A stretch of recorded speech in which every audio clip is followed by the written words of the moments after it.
ইদানিং সোশ্যাল মিডিয়াতে দেখা যাচ্ছে জিনে ধরা এক নারী তেঁতুল গাছের চিকন ডালের শাখা ধরে ঝুলছে, কখনো গাছে উঠে যাচ্ছে। এগুলো আদৌ সম্ভব কিনা যদি জানাতেন।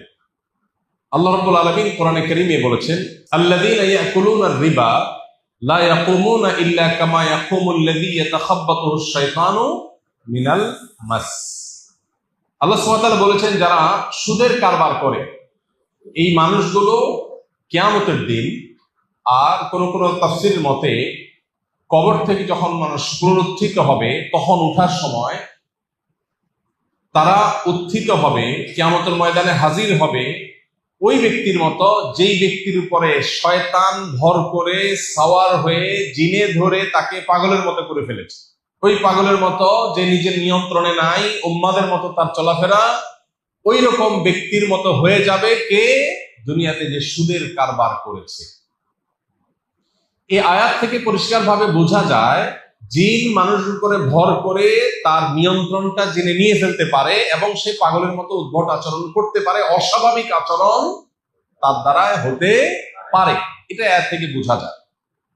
এজন্য কোন পুরুষ হোক, নারী হোক, শিশু হোক, কারোর উপরে জিন সাওয়ার হওয়া, জিন ভর করা এবং তার শরীরের পুরো অংশের অথবা আংশিক নিয়ন্ত্রণ নিয়ে ফেলা, এটা সম্ভব। কোরআনের আলোকে এটা সম্ভব।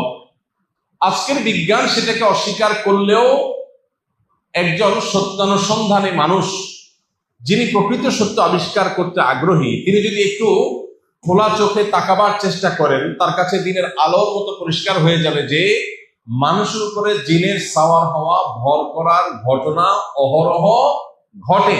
এইসব ঘটনার কোনো সায়েন্টিফিক ব্যাখ্যা আজ পর্যন্ত কেউ দিতে পারেনি এবং দিতে পারার কথাও না।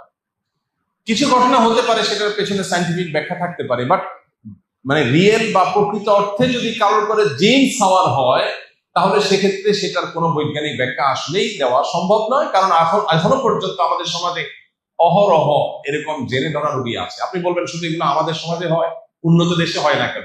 উন্নত দেশেও হয়। তারা বুঝে না, তারা এটাকে স্বাভাবিক অসুস্থতা মনে করে ট্রিটমেন্ট দেয়, কোনো সমাধান হয় না। একসময় রোগী মারা যায়, একটা অ্যাক্সিডেন্ট করে, এর বাইরে কোনো সমাধান হয় না। গত কয়েকদিন আগে বাংলাদেশের খুব পরিচিত একজন অ্যাক্টিভিস্ট, সঙ্গতের কারণে আমি নাম নিচ্ছি না, আপনারা অনেকেই চিনে যাবেন, তিনি যোগাযোগ করলেন যে তার মেয়ে অসুস্থ দীর্ঘদিন থেকে, অস্বাভাবিক একটা বিড়াল বাসায় এসছে, এরপর থেকে সে অসুস্থ এবং অসুস্থতার লেভেলটা এতটাই অস্বাভাবিক যে সেটা আসলে কোনো সায়েন্টিফিক ব্যাখ্যা দিয়ে সেটাকে মেলানো কঠিন। ভদ্রলোক নিজেও বিজ্ঞান মনস্ক মানুষ, খুব বেশি ধর্মকর্ম করা মানুষ হিসেবে তাকে জানি না আমরা। তিনি নিজেই ব্যাখ্যা করছেন যে আমার মেয়ের এইরকম ঘটনা ঘটছে। শেষে একদিন তিনি আমাকে বললেন যে ভাই, ফোনে বললেন যে আমার মেয়ে একটা হসপিটালে অ্যাডমিট আছে, সম্ভবত আইসিইউ বা সিসিইউ এরকম কোন একটা সিরিয়াস কোন ইউনিটে। বলে এই ডিপার্টমেন্ট থেকে হঠাৎ করে মেয়ে আমার উধাও, হঠাৎ নাই। পুলিশ প্রশাসনকে জানানো হলো, তারা সমস্ত সিসি ক্যামেরা চেক করলো, অনেক কিছু করলো, কোনো হদিস পাইল। এই হসপিটাল থেকে বের হলে তো সিসি ক্যামেরা ধরা পড়বে, কিন্তু কিচ্ছুতে নাই। এরপরে হঠাৎ করে তাদের পাওয়া গেল অনেক দূরের আরেকটা হসপিটাল। সে কিভাবে সেখানে গেছে সে নিজেও জানে না এবং কোনো গবেষণা, পুলিশ রিপোর্ট, কোনো কিছুতে এর কোনো ইয়ত্তা খুঁজে পাওয়া যায়। এই ভদ্রলোকের এই যে ঘটনা, তিনি নিজেও বুঝতে পারছেন যে এর কোনো বৈজ্ঞানিক ব্যাখ্যা নাই। এরকম আরো অজস্র ঘটনা আমাদের চোখের সামনে ঘটে।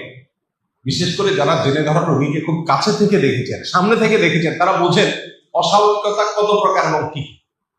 এটা আমার জীবনে বেশ বহু ঘটনা দেখার, জানার, কাছে থেকে অনুভব করার সুযোগ হয়েছে। এখান থেকে বোঝা যায় যে কোন একজন প্রাপ্তবয়স্ক মানুষ হঠাৎ করে মগ ডালে উঠে গেলেন, সেখানে একটা চিকন ডালের উপর বসে আছেন, উড়াল দিচ্ছেন, অস্বাভাবিক কোনো ব্যাপার ঘটছে।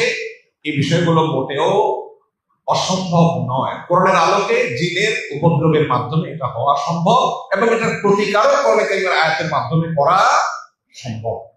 বরং এই যুগে কেউ যদি আল্লাহর কুদরত দেখতে চায়, কোরআনের মিরাকল দেখতে চায়, কোরআনের কোনো যদি অলৌকিকত্ব আর মুজিজা দেখতে চায়, তাহলে রুকিয়া কিভাবে কাজ করে সেটা দেখলে সবচেয়ে বেশি কোরআনের অলৌকিকত্ব দেখতে পাবে। আল্লাহ তাআলা আমাদেরকে বোঝার তৌফিক দান করুন। As-Sunnah Foundation.